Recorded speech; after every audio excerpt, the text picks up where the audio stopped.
Sebagus apapun bangunannya, selengkap apapun fasilitas di sekolah tersebut, namun apabila guru-gurunya bukan guru-guru yang bermutu, ya, semuanya akan terlewat begitu saja. Maka yang menjadi motor utama di dalam pendidikan itu adalah guru sebagai nyawanya. Setebal apapun kurikulum yang kita miliki, kalau gurunya tidak mampu menjalankan kurikulum itu sendiri, percuma. Oleh karenanya kita sebagai orang tua, sebagai guru pertama bagi anak-anak kita yang mendesain kurikulum bagi mereka. Guru-guru di sekolah mereka membuat kurikulum, ya, dan mungkin melakukan bedah kurikulum setiap tahun, apa yang kurangnya, apa yang harus kita perbaiki dan lain sebagainya, itu dilakukan setiap tahun. Untuk siapa? Untuk anak-anak orang. Kira-kira kita sebagai orang tua di rumah punya kurikulum nggak buat anak kita? Ibu-ibu punya kurikulum buat anak-anaknya?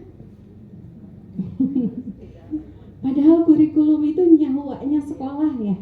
Sekolah itu tidak akan jalan kalau tidak ada kurikulum, ya, dan kurikulum juga tidak akan bisa terrealisasi kalau tidak ada guru yang bermutu yang memahami kurikulum itu sendiri. Maka penting bagi kita sebagai guru utama bagi anak-anak, kita yang mendesain kurikulumnya. Kita ingin anak-anak kita seperti apa? Kita ingin berkumpul dengan mereka lagi nanti di jannahnya Allah, tentunya kita perlu buatkan kurikulumnya. Tidak bisa anak-anak itu diabur begitu saja, ya, seperti binatang liar, tidak bisa. Mereka butuh pendampingan dari kita. Mereka butuh poin-poin di mana hal-hal tersebut bisa mengendalikan diri mereka, dan tentunya poin-poin yang paling penting tersebut yang mengendalikan mereka itu adalah syariat agama. Dan yang harus pertama kali memahami itu adalah guru utamanya, yaitu siapa tadi? Ibunya, ya. Al-Madrasatul Ula. Bukan berarti pendidikan itu sepenuhnya ada di tangan ibu, karena guru juga tidak akan bisa melakukan apapun tanpa adanya kebijakan dan perintah dari kepala sekolah, ya, yang punya kebijakan dan lain sebagainya. Kalau di dalam rumah itu adalah suami pemimpinnya, ya, maka harus sejalan. Kita dapati hari ini banyak sekali, ya, anak-anak yang labil, anak-anak remaja yang labil. Mereka labil kebanyakan lahir dari pola asuh. Pola asuh bapak dan ibu di rumah yang berbeda itu melahirkan anak-anak yang labil. Kenapa? Karena mereka tidak punya standar untuk hidupnya sendiri. Apabila pola kita tidak sama, ketika kita tinggal bersama dengan suami di rumah, itu lebih mudah kita untuk bisa mengkomunikasikan pola apa yang akan kita terapkan untuk anak kita. Akan lebih berabe lagi apabila di rumah kita tidak hanya kita bersama dengan suami, tetapi ada neneknya, ada kakeknya, belum lagi keluarga yang lain, belum lagi mungkin khodimah yang sering membantu kita, gitu, ya, seperti itu. Nah, semuanya harus disamakan polanya. Kenapa? Karena apabila polanya tidak sama, anak-anak itu cerdas, ya. Anak-anak itu unik. Apabila kita polanya tidak sama dengan ayahnya saja, anak-anak itu mereka bisa mencerna, oh, kalau minta ini harus kepada Umi, karena kalau sama Abi itu nggak bakalan dikasih. Anak-anak itu akan mencerna itu semua dalam memorinya. Oh, kalau minta ini harus sama, sebaliknya sama Umi, sama Abi tidak akan dikasih, ya. Yang pada akhirnya apabila ternyata polanya tidak sama, ya, itu membuat anak-anak tidak punya standar hidup mereka. Mereka tidak punya batasan, tidak pernah tahu batasan mana yang boleh, mana yang tidak boleh, yang kedepannya mereka akan kesulitan untuk membedakan halal dan haram. Maka penting menyamakan pola itu. Kalau kata abinya tidak, berarti uminya juga mau tidak mau harus tidak kalau di depan anak. Meskipun mungkin kita kurang setuju dengan pendapat abinya, tetapi kalau di depan anak-anak kita harus satu suara supaya anak-anak tidak mengalami standar ganda, ya. Mereka tidak mengalami gangguan di dalam menentukan standar dalam hidupnya mereka. Kalau di sekolah saya mengadakan kegiatan SOS, ya, pelatihan untuk orang tua, dan itu yang hadir juga ayah dan ibu. Kenapa? Karena kadang ibu-ibu ya, kalau sudah dapat informasi ilmu baru, iya sih saya maunya gini, tapi abisnya tuh susah banget ya. Kalau saya bilangin malah akhirnya jadi berantem katanya gitu ya. Akhirnya ya harus diajak dua-duanya, karena ilmu untuk mendampingi anak-anak itu tidak pernah ada usainya, tidak pernah ada habisnya. Kalau guru PAUD yang mengajar anak-anak sampai usia 6 tahun saja, mereka sedemikian kerja kerasnya membuat kurikulum. Padahal mendampingi anak-anak hanya 1 tahun atau 2 tahun saja. Kalau mereka dari kelas bayi mungkin sampai usia 6 tahun gitu ya. Setelah itu kan selesai. Mereka akan naik ke SD, dan di SD ya guru SD juga kerja keras untuk membuat kurikulum program untuk anak-anak tersebut. Nah, kita sebagai orang tua itu guru anak-anak kita seumur hidup. Berarti ketika anak kita usia PAUD, kita menjadi guru PAUD di rumah. Ketika anak kita usia SD, berarti kita menjadi guru SD untuk anak kita di rumah. Ketika anak kita usianya SMP, SMA, berarti kita menjadi guru SMP, SMA buat mereka. Dan menghadapi setiap fase perkembangan itu berbeda-beda, tidak akan sama. Maka kita harus terus menggali, ya. Saya selalu menyarankan kepada ibu-ibu untuk mempelajari ilmu setidaknya tentang pola ataupun tahap perkembangan anak. Minimalnya harus kita kuasai mulai dari usia bayi lahir sampai usia 18 tahun, karena fase anak-anak itu kan selesai di usia 18 tahun ya. Setelah itu mereka masuk ke fase remaja awal. Akan lebih baik kalau kita lanjutkan lagi ilmu bagaimana kita mengenal anak-anak, karena menghadapi anak di setiap fase usianya itu perlu ilmu yang berbeda, perlu cara yang berbeda, perlu metode yang berbeda. Apalagi kalau kita di rumah punya anak PAUD iya, anak SD ada, anak SMP SMA ada, mahasiswa juga punya, ya. Jadi ilmunya tuh harus betul-betul diborong, karena itu merupakan salah satu konsekuensi kita sebagai perempuan. Ketika kita memutuskan untuk mau menikah, salah satu konsekuensinya dari menikah itu kita punya anak.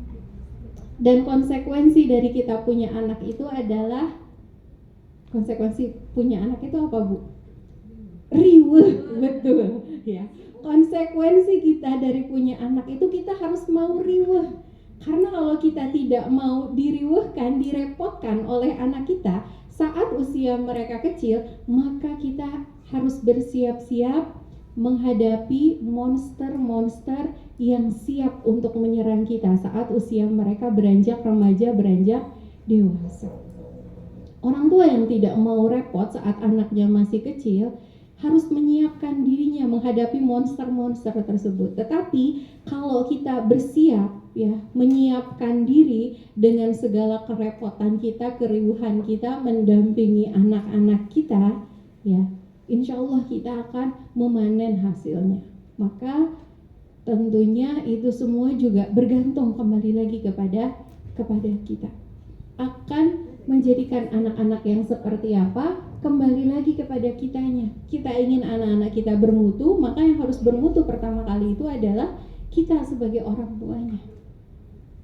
Itu konsekuensi dari Al-Madrasatul Ula ya. Ibu itu sebagai madrasah pertama. Saya pernah punya kasus ya, ini di sekolah ya. Ketika di sekolah itu ada program makan ya, jadi snack pagi sama makan siang itu semuanya di sekolah. Karena apa? Karena program bagi anak-anak di sekolah itu tidak cukup kita hanya fokus untuk membangun daya pikirnya mereka saja ya. Kita tidak hanya bisa fokus pada kognitif ataupun daya pikirnya mereka, tetapi yang harus kita urus itu dari ujung rambut sampai ujung kakinya anak, sampai isi tubuhnya mereka juga harus kita urus. Oleh karenanya programnya itu tidak hanya harus mensolehkan anak-anak, mencerdaskan mereka, tetapi membuat tubuh mereka juga harus sehat. Karena kalau dia soleh, cerdas, tubuhnya sehat, maka dia akan menjadi manusia yang bermanfaat nantinya, dan manfaatnya akan bisa dirasakan oleh banyak orang. Ketika dia soleh, ketika dia cerdas, tetapi dia tidak sehat, bukan tidak bermanfaat ya, akan tetapi nanti manfaatnya akan sangat berkurang karena dia terganggu dengan kesehatannya, maka program kesehatan pun merupakan bagian dari program yang harus diintegrasikan dengan pendidikan. Oleh karenanya kita ada program snack pagi, makan siang dari sekolah, dan menu yang dibuat juga itu oleh ahli gizi gitu ya. Jadi takaran yang dibuat oleh anak-anak, mereka membutuhkan berapa banyak karbohidrat, berapa banyak mineral, itu sudah ditakar oleh ahli gizinya setiap menu setiap harinya. Nah, kasusnya kita hari ini semakin banyak anak-anak yang picky eater ya. Mereka itu pilih-pilih makanan. Ibu merasakan nggak anaknya begitu? Kalau anaknya tidak begitu, mungkin cucunya gitu ya. Anak-anak semakin hari semakin banyak ya yang mengalami gangguan makan ya, kesulitan untuk memakan makanan yang sudah tersedia. Dan ternyata kita punya satu kasus nih ya, saya ceritakan satu kasus ya. Anaknya sulit makan, dan ketika makan dia pasti muntah, dan dia selalu menolak duluan. Aku tidak mau makan Bu Guru, aku tidak mau makan. Aku kalau makan aku muntah. Jadi dia sudah mensugesti dirinya seperti itu ya. Dan susternya yang mengantarkan itu selalu bilang, Bu, jangan paksa anak ini makan ya. Susternya selalu bilang seperti itu ketika mengantarkan kepada gurunya, dan tentunya itu memberikan pengaruh dong kepada gurunya gitu, yang pada akhirnya mau tidak mau saya harus panggil tuh orang tuanya. Saya panggil ibunya ke sekolah gitu ya. Saya jelaskan terkait dengan program makan dan ketidaknyamanan guru terhadap pernyataan dari susternya tersebut. Jadi ketika suster mau mengantar anaknya, diantarkan saja tanpa harus mengatakan bahwa jangan memaksa anaknya makan, karena kita tidak pernah memaksa anak. Memaksa itu tidak boleh. Itu akan menghasilkan trauma di anak-anak ketika kita memberikan paksaan kepada mereka. Maka setiap program tidak boleh kita beri dalam bentuk paksaan kepada anak. Itu harus dilakukan dengan senang hati dengan mereka ya, apalagi di fase usia dini. Kenapa gitu Bu? Iya, karena susternya selalu bilang seperti itu kepada gurunya. Jadi kalau besok masih suster yang sama yang mengantarkannya, pastikan untuk tidak mengatakan hal tersebut kepada ibu guru. Diantarkan saja ya, seperti itu. Akhirnya susternya dimarahin ke depan saya gitu ya. Susternya dimarahin di depan saya gitu. Dilarang ya, nggak boleh gitu ya mengatakan hal yang demikian. Dan ternyata alhamdulillah besok harinya tanpa kata-kata yang dikeluarkan dari susternya, anak itu sudah mulai mau mencoba makanan. Dan teman-temannya juga selalu mensupport dia gitu. Ayo dicoba, enak kok, manis kok, gurih kok gitu ya. Teman-temannya selalu mensupport dia untuk mau mencoba makanan, karena dia tidak punya alergi. Kalau punya alergi kita beda lagi ceritanya gitu ya, seperti itu. Dan ternyata si ibunya besoknya tuh menghubungi saya lagi, Bu, ayahnya juga mau ketemu ibu katanya. Oh ya boleh, mangga.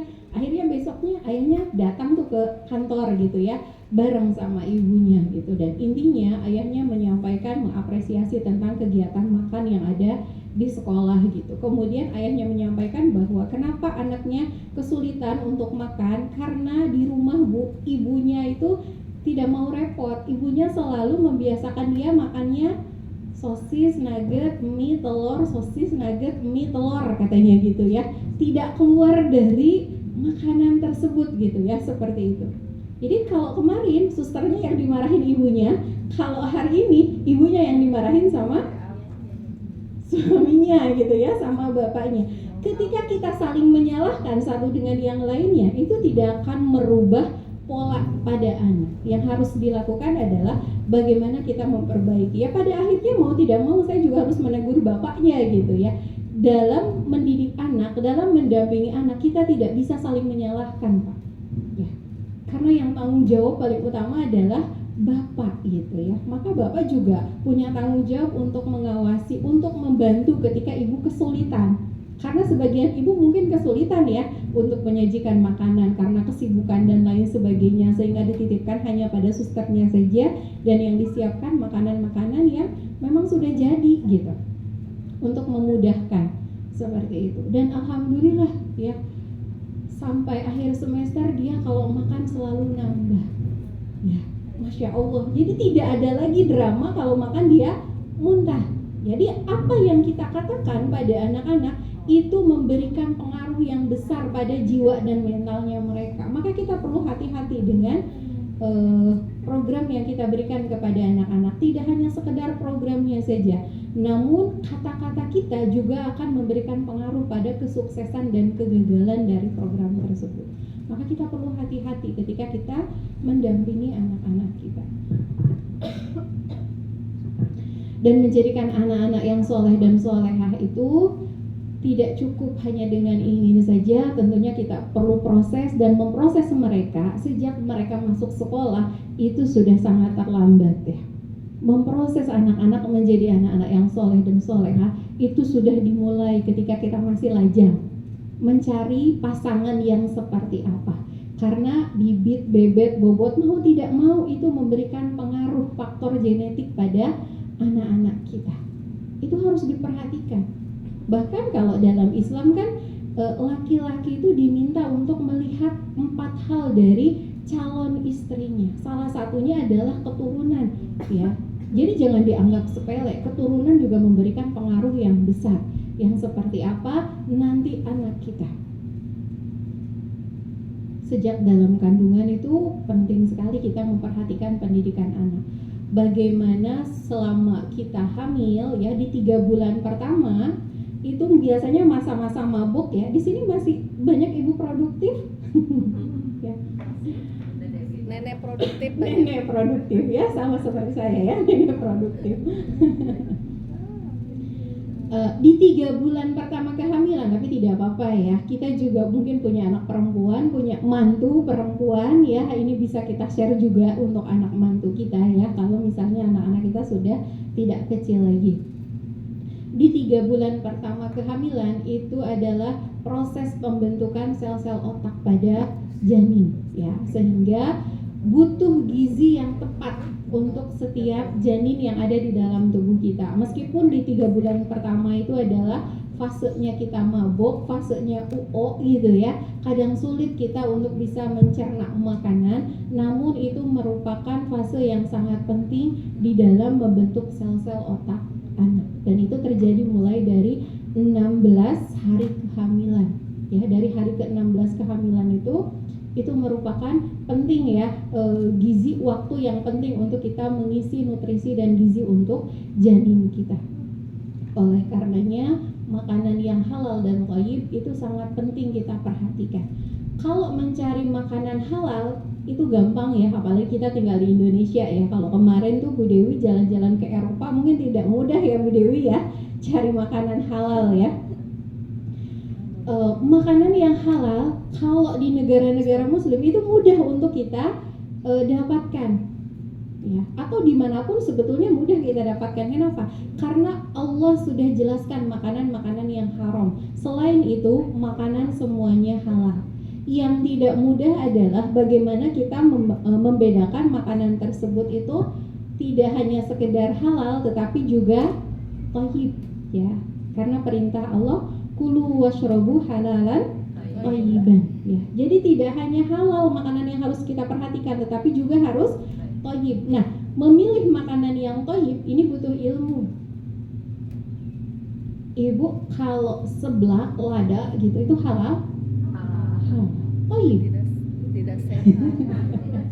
Suka. Ya. Jadi, makanan yang thayyib itu butuh ilmu untuk kita pelajari.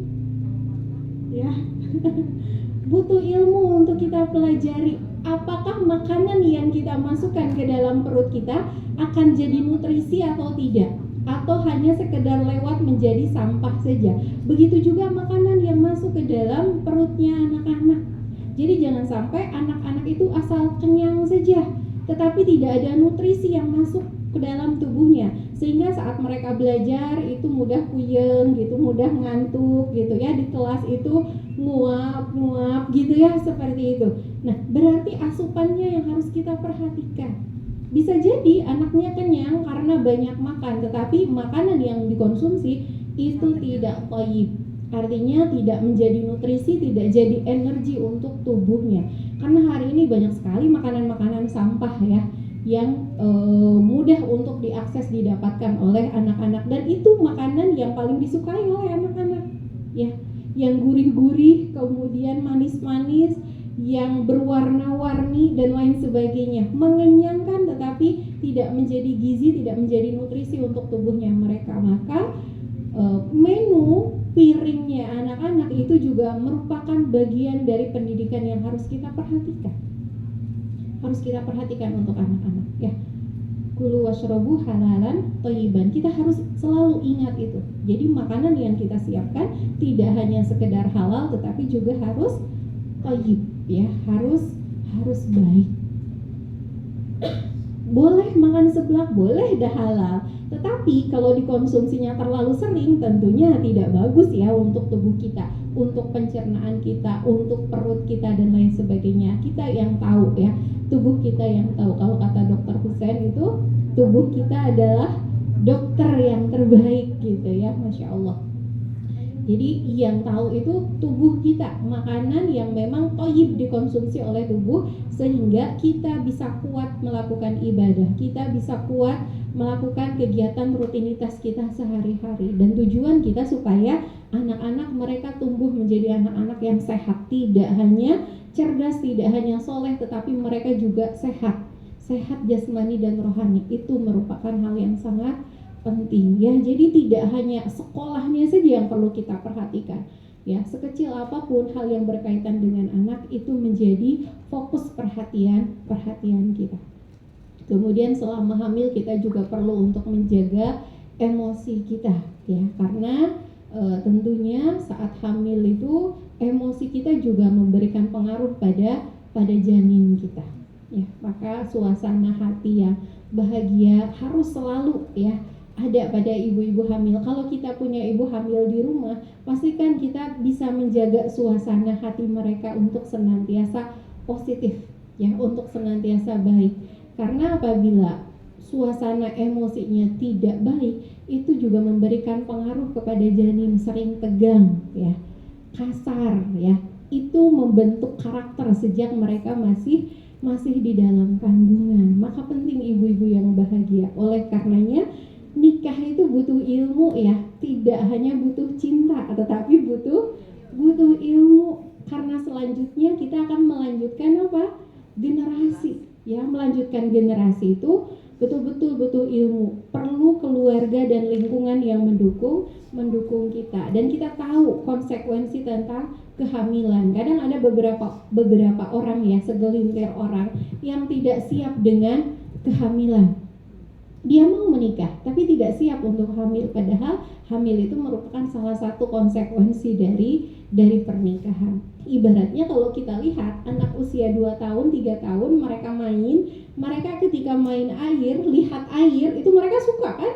Kalau lihat air itu apalagi airnya yang muncrat-muncrat, warna-warni dan lain sebagainya, itu mereka sangat suka, antusias sekali. Tapi saat mereka main lalu bajunya kena basah, mereka nangis. Ya, jangan sampai kita orang dewasa sama perkembangannya seperti anak usia 2-3 tahun, mau nikah tapi tidak siap menerima konsekuensi. Anak-anak mau main air tapi tidak siap menerima konsekuensi bajunya basah, dia nangis gitu ya, karena bajunya basah. Jangan sampai seperti itu. Kita orang dewasa harus segala sesuatunya, tidak hanya usia kita, tetapi mental kita, jiwa kita juga harus dewasa. Banyak hari ini orang dewasa yang tubuhnya saja dewasa, tetapi mentalnya setara dengan anak usia 2 tahun, 3 tahun.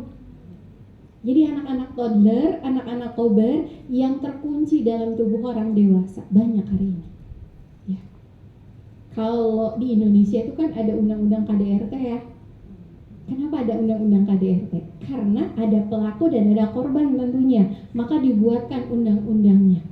Kalau kita membaca fase perkembangan anak usia 2-3 tahun ya, anak-anak ketika mereka berkumpul bersama dengan teman-teman sebayanya yang usia 2-3 tahun, kita jangan heran kalau mereka banyak berkonflik.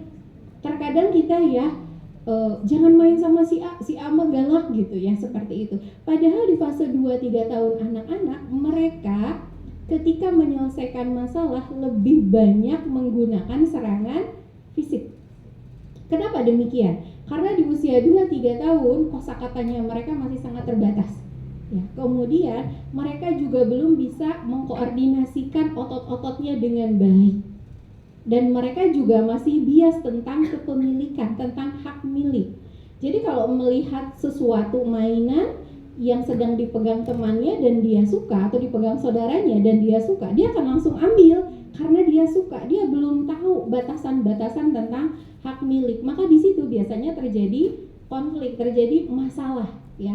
Dan ketika terjadi masalah, rebutan mainan atau rebutan makanan, anak-anak saling pukul, ya. Saling pukul terkadang, saling dorong dan lain sebagainya. Itu serangan fisik yang dilakukan anak usia 2 tahun, 3 tahun, wajar sebetulnya. Tetapi kewajarannya juga bukan berarti harus kita biarkan. Tetap harus kita dampingi bagaimana mereka menyelesaikan masalahnya. Nah, di orang dewasa masih banyak yang seperti itu. Ketika dia punya masalah dengan pasangannya, tiba-tiba pukul pasangannya, tendang pasangannya. Artinya apa? Orang dewasa tubuhnya saja, tetapi mentalnya adalah anak-anak toddler, ya. Anak usia 2 tahun, 3 tahun yang terkunci di tubuh orang dewasa. Jadi matang hanya nama usianya saja, menghabiskan waktu di dunia sekian puluh tahun, tetapi mentalnya masih setara dengan anak-anak.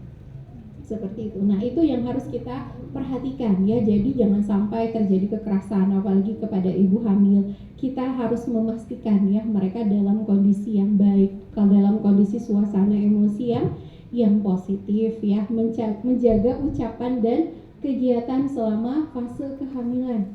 Karena itu penting. Apa yang kita dengarkan, apa yang kita simak, apa yang kita lihat, itu jangan dikira tidak memberikan pengaruh apapun kepada janin. Itu pengaruhnya besar. Kalau ibu setiap hari yang ditonton itu adalah gosip-gosip artis, itu juga didengarkan janin kita, ya. Apalagi, ya, hari ini katanya di usia 6 bulan kehamilan, indera pendengaran janin itu kan sudah mulai berfungsi. Kita harus sudah mulai hati-hati dengan suara-suara yang ada di sekitar kita, karena itu sudah bisa didengar oleh janin kita. Apa yang terjadi kalau setiap hari yang kita tonton adalah akun-akun gosip? Itu yang dicerna oleh janin kita, ya. Jadi kita penting memperhatikan apa yang kita lihat, apa yang kita dengar, karena itu akan memberikan pengaruh yang besar untuk janin kita.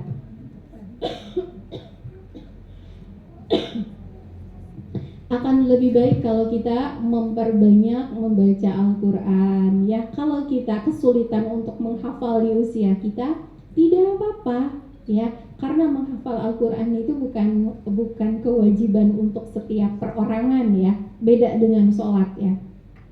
Kalau kita tidak mampu menghafal, setidaknya kita membaca, apalagi sekarang bulan Ramadan, ya, mengkhatamkan Al-Quran, ya, itu akan menambah kebarokahan dalam hidup kita, ya.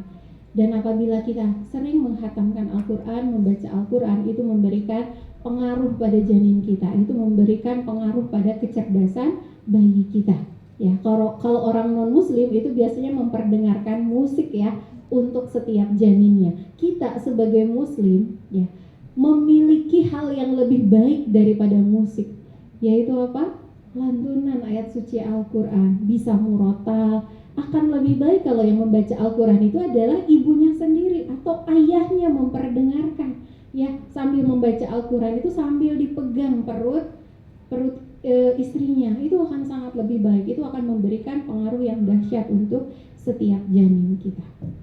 Dan yang perlu diperhatikan ketika fase kehamilan, ya, saya punya satu teman, beliau dokter spesialis kandungan, ya.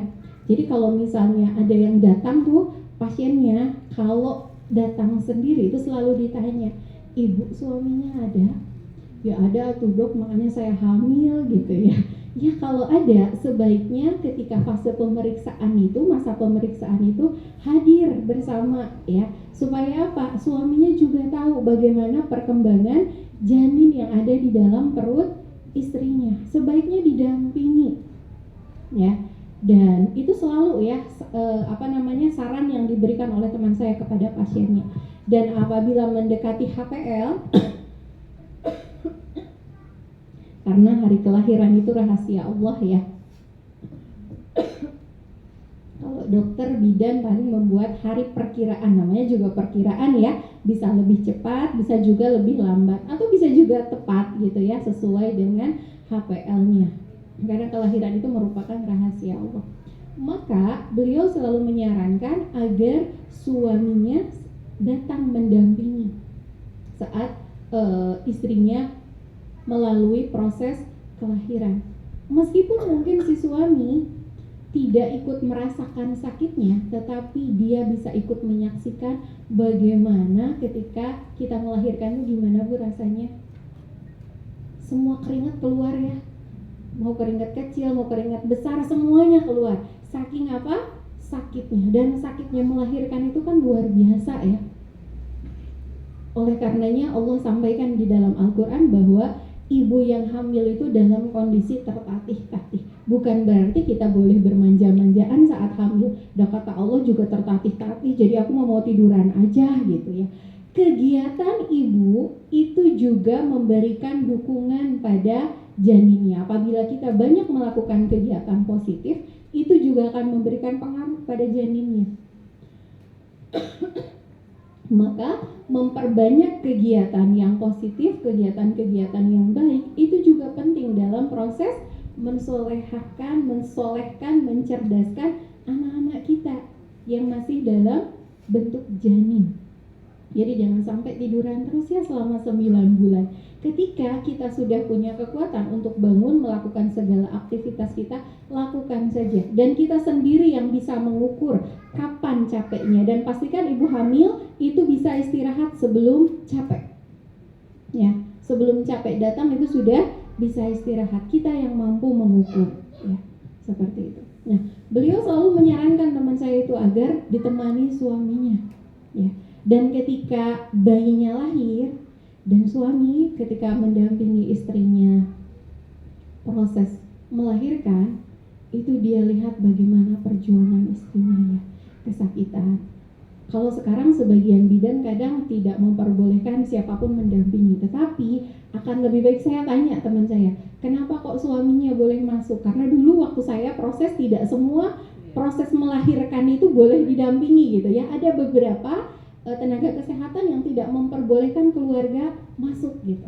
Beliau sampaikan bahwa karena saya tinggal di kota besar ya, kalau di kota besar itu kita banyak sekali diperlihatkan di kehidupan nyata kita, di depan mata kita, laki-laki yang bermudah-mudahan meninggalkan istrinya, meninggalkan anak istrinya, bahkan istrinya dalam kondisi hamil tua ditinggalkan begitu saja, melakukan kekerasan kepada keluarganya dan lain sebagainya. Saya ingin mengurangi angka tersebut dengan keahlian yang saya miliki. Saya tidak bisa menggembar-gemborkan tentang hal-hal yang lain. Namun setidaknya ketika suami itu mendampingi istrinya melahirkan, dia tahu bagaimana kesakitan dan perjuangan istrinya untuk melahirkan anaknya.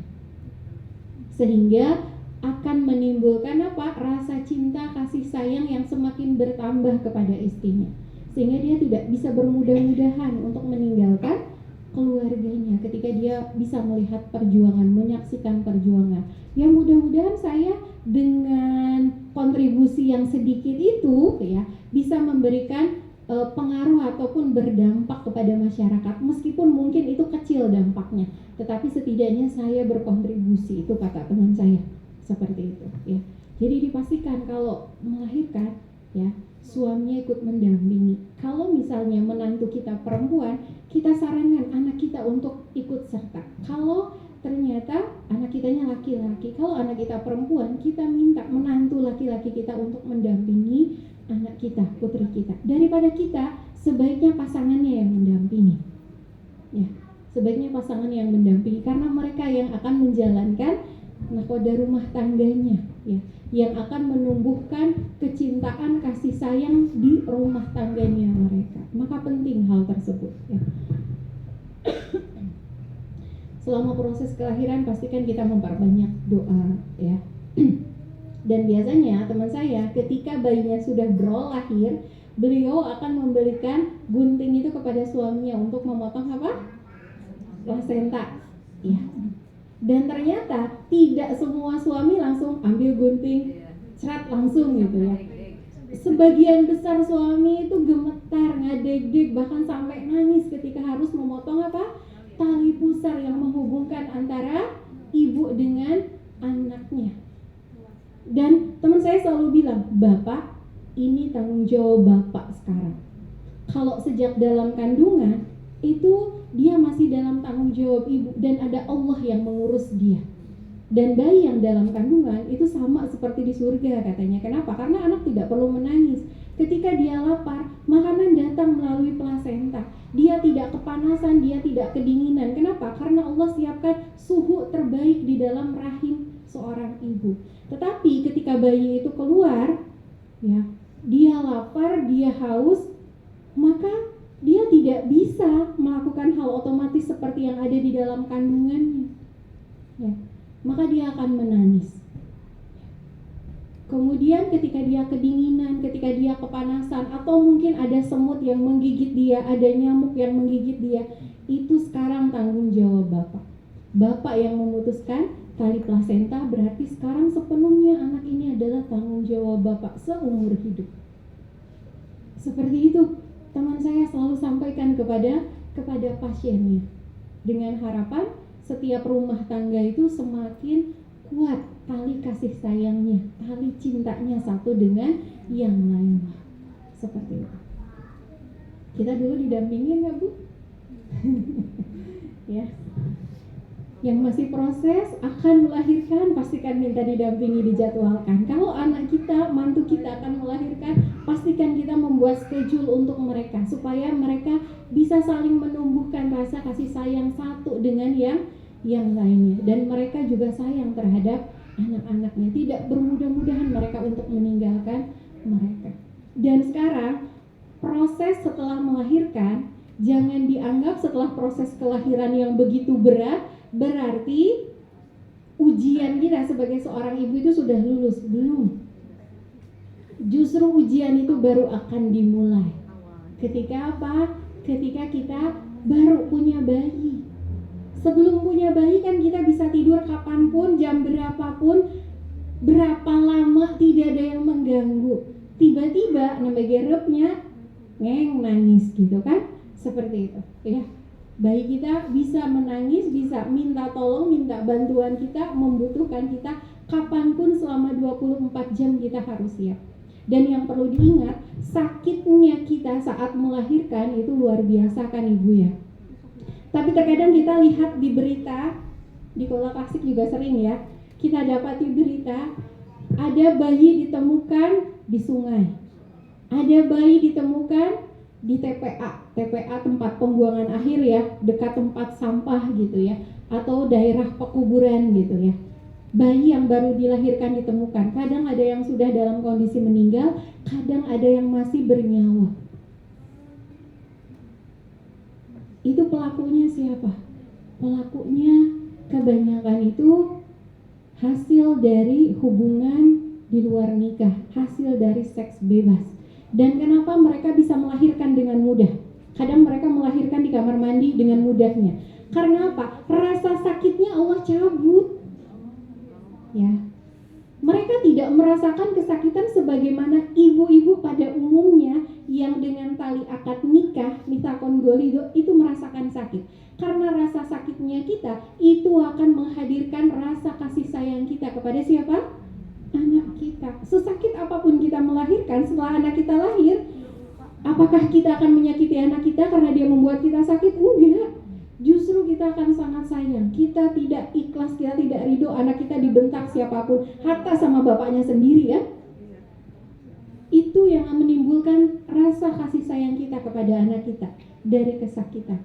Nah, yang melakukan seks bebas, mereka bisa melahirkan dengan cara apapun. Kenapa? Karena rasa sakitnya Allah cabut. Tidak sesakit ibu-ibu normal pada umumnya. Sehingga kasih sayangnya juga dicabut. Dia bisa membuang bayinya dengan mudah tanpa rasa dosa. Ya, itulah hukuman dari sebuah dosa. Ya, hukuman dari sebuah dosa yang Allah berikan. Ya wa'alaikumsalam. Semoga kita dan anak keturunan kita dijauhkan dari hal-hal yang demikian. saat kita punya bayi, ya, saat kita punya bayi, kita banyak sekali diuji. Yang pertama diuji oleh bayi kita. Mereka akan meminta kita mendampingi dia 24 jam full kapanpun, karena bayi tidak tahu itu siang, itu malam, ya. Mereka belum tahu, ya, itu kapan. Artinya kita sebagai ibu harus siap direpotkan kapanpun, jam berapapun. Itu yang pertama, kita direpotkan dengan bayi kita. Dan yang paling merepotkan, mungkin kita repot secara fisik, ya. Dan kita juga tentunya perlu menyiapkan mental. Yang paling merepotkan bagi ibu-ibu yang baru melahirkan, terutama ibu-ibu muda hari ini, itu adalah komentar-komentar netizen. Netizen nyinyir, netizen budiman yang ada di sekitar. Dan biasanya netizen itu bukan orang jauh, tetapi orang terdekat.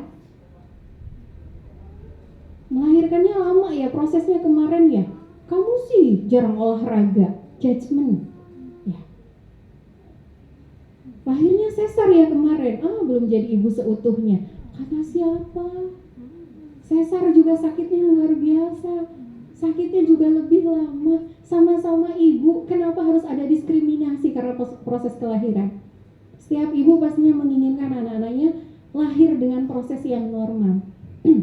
Karena proses normal itu memang sebaik-baik proses kelahiran, baik untuk ibu maupun untuk bayi. Tetapi ketika ada hal-hal lain yang membuat dia qadarullah harus mendapatkan bantuan lain dari prosesnya, apakah harus vakum, apakah harus sesar dan lain sebagainya, ya, karena satu kondisi tertentu yang mungkin membahayakan, itu bukan keinginannya. Kita tidak perlu menjudgment mereka.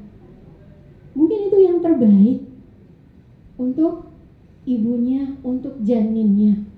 Nah, biasanya komentar-komentar seperti itu ya yang membuat ibu-ibu muda menjadi frustasi. Kemarin saya sering ya ngobrol dengan teman-teman saya, mereka psikolog, dan ternyata di Kota Tasik ibu-ibu yang mengalami tidak hanya sekedar baby blues tetapi mengalami postpartum depression, ya, PPD, itu jumlahnya semakin meningkat setiap tahunnya. Kenapa? Karena mentalnya belum disiapkan, kemudian keluarga dan lingkungan juga tidak menyiapkan diri, selalu memberikan komentar-komentar nyinyir. Kok gini sih gendongnya? Kok gini sih makanannya? Kok gini sih banyak? Kok gininya? Gitu ya. Kalau kita mau memberikan masukan, boleh saja, tetapi tidak dengan nada yang nyinyir. Daripada ibu-ibu tersebut mengalami baby blues, mengalami PPD, sebaiknya kita tidak terima tamu siapapun itu. Untuk apa? Kesehatan mental seorang ibu itu sangat penting, karena yang memproduksi ASI, makanan utama bagi bayinya. Ketika ibu dalam kondisi stres, ASI-nya juga tidak akan lancar, yang pada akhirnya bayi juga menjadi lapar, kemudian rewel. Ketika bayi rewel, nanti dikomentarin lagi. Dan yang paling banyak memberikan komentar negatif, memberikan pengaruh negatif pada mental ibu-ibu yang baru melahirkan itu bukan orang lain, biasanya keluarga terdekat. Maka kita sesama perempuan, kita harus saling menjaga siapapun itu. Apakah itu anak kita, apakah itu menantu kita, apakah itu saudara kita, anak saudara kita, tetangga kita, siapapun, kita harus saling menjaga kesehatan mentalnya mereka. Saya seringkali mendapatkan banyak curhatan ibu-ibu yang sudah ngaji sekalipun keinginan untuk bunuh dirinya tinggi. Ketika apa? Ketika mentalnya selalu diserang oleh lingkungannya. Maka penting untuk menjaga kesehatan mental kita. Ketika kita tidak mampu untuk menutup mulut orang lain, kita tutup saja telinga kita. Kan mudahnya seperti itu ya. Tapi ternyata itu tidak mudah loh kalau terdengar langsung kan di depan kita atau terdengar langsung ke telinga kita. Itu bukan hal yang mudah. Jadi sebaiknya kita sebagai sesama perempuan mencoba berlatih untuk menahan lidah kita agar tidak menyakiti sesama perempuan. Dan disunahkan ketika ada saudara kita yang melahirkan, ya, kita mengunjungi mereka, mendoakan mereka, ya. Kita juga mendapatkan kabar baik, kita ikut bergembira. Jangan disertai dengan nyinyiran-nyinyiran. Karena membunuh orang itu tidak harus dengan pisau yang tajam, tidak harus dengan peluru. Terkadang kita membunuh orang lain itu dengan lidah kita. Ya, wa'alaikumsalam. Makanya kenapa perempuan itu banyak masuk neraka? Salah satunya tidak bisa menjaga lidahnya, tidak bisa menjaga lisannya untuk tidak menyakiti suaminya, menyakiti keluarganya dan lain sebagainya. Berhati-hatilah mulai dari sekarang, ya. Sesama perempuan kita saling menjaga, sesama perempuan kita saling merangkul, saling memberikan bantuan satu dengan yang lainnya. Karena itu sangat penting. Dan di 40 hari pertama kelahiran bayi kita itu merupakan fase kita untuk beradaptasi dengan bayi kita. Dan di 40 hari pertama pun itu adalah fase nifas, ya, ibu-ibu, ya. Nifas itu kan rata-rata 40 hari, ya. 40 hari kita melewati fase nifas. Dan di 40 hari pertama itu tugas kita adalah mempelajari arti tangisan bayi kita. Tangisan bayi kita itu beda-beda. Ketika dia haus, ketika dia kepanasan, ketika dia merasa tidak nyaman, ketika mungkin dia digigit binatang kecil gitu, ya. Dia akan memberikan tangisan. Maka tugas kita adalah mempelajari tangisan tersebut. Semakin akurat tangisan yang kita pelajari, maka kita akan semakin mudah untuk membantu menolong bayi kita. Maka semakin mudah kita menolong bayi kita akan merasa semakin nyaman. Setiap dia membutuhkan sesuatu, dia menangis, kemudian kita datang untuk membantunya. Pada akhirnya pola tersebut itu terlatih, ya, terpola, dan bayi-bayi kita itu membaca pola tersebut. Selalu ada yang siap membantuku kapanpun. Ya, makanya kalau orang non-muslim selalu bilang bahwa ibu itu seperti malaikat, kata. Ibu itu adalah malaikat, bukan seperti, ya. Ibu itu adalah malaikat. Kenapa? Satu-satunya orang yang siap untuk direpotkan oleh bayinya kapanpun tanpa pamrih. Itu adalah ibu. Ya, Masya Allah. Makanya kita sekarang yang masih memiliki ibu, ya, itu adalah sebuah keberuntungan karena pintu surga kita masih terbuka. Dan sekarang di 10 hari pertama. Dan apabila kita punya ibu yang sudah berumur, kadang keinginannya itu kan suka aneh-aneh, ya. Iya kan? Pengen baju lebaran udah kayak cucu kita, anak kita gitu, ya. Pengen baju lebaran. Selama kita mampu, kenapa tidak kita berikan? Kita juga tidak tahu usia mereka sampai kapan. Tidak perlu kita menjadi orang tua kita menibeberenyen, caranya kata orang Pasir menibeberenyen, ibu, ya. Tahu, ya, paham, ya. Udah tua mah udah, gak usah beli baju lebaran. Enggak gitu, ya. Kadang orang tua itu kembali lagi ke masa anak-anak, ya. Jangan kita menunggu diminta, belikan, ya. Itu merupakan birrul walidain kita kepada orang tua kita. Tidak perlu kita menjudgment, mah tos sepuntos atau acuk nagetos seueur gitu. Sebanyak apapun bajunya di lemari, tetap keinginan untuk memiliki baju baru ada, sama dengan anak kita, dengan cucu kita. Selama itu masih sanggup untuk kita belikan saja tanpa kita perlu menyakiti mereka. Itu adalah pintu surga kita. Selama mereka masih ada, berikan apapun yang mereka inginkan. Kadang ada kesalnya juga gitu, ya, menghadapi siapa? Orang tua. Kalau sudah sepuh, itu tantangan buat kita. Mereka begitu sabarnya dulu mendampingi kita. Masa kita baru diberikan cobaan segitu menghadapi orang tua, mudah kesal. Mereka saja sabar sekali mendampingi kita sejak bayi. Masa kita tidak ingat? Tidak ingat memang, tetapi kita harus tahu bagaimana perjuangan setiap orang tua. Maka sekarang adalah waktunya birrul walidain. Apa yang mereka inginkan selama kita mampu, berikan. Tanpa kita perlu menyakiti mereka, tanpa kita perlu menjudgment mereka. Dengan kata beberenyen lah gitu, ya. Jangan, itu akan menyakiti hati mereka, ya. Itu akan menyakiti hati mereka. Selama kita mampu, berikan saja, ya. Karena luar biasa perjuangan orang tua itu, ya. Kita bisa merasakan itu ketika kita sudah punya anak, kan. Semakin kita bisa menghormati ibu kita, semakin kita menyayangi ibu kita, semakin kita cinta kepada ibu kita setelah kita punya anak. Betapa mereka dulu juga perjuangannya sama seperti kita. Luar biasa ibu-ibu itu tuh, ya. Masya Allah, perempuan-perempuan hebat, ya. Makanya kenapa disebutkan, ya, kalau dalam hadisnya dhaif, ya, hadisnya lemah, ya, yang menyatakan al-jannatu tahta aqdamil ummahat, surga itu di bawah telapak kaki ibu. Tetapi ada hadis yang mensahihkan dengan jalan yang lain dengan redaksi yang berbeda, tapi maknanya sama.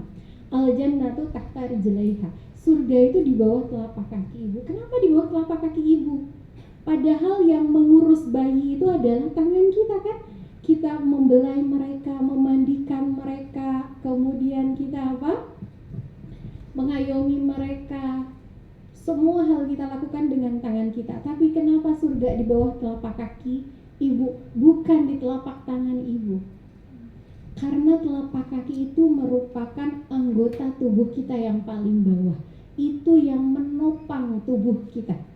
Kalau kita tidak bisa berjalan, kita tidak akan mampu meninggalkan jejak. Jejak kemana nih?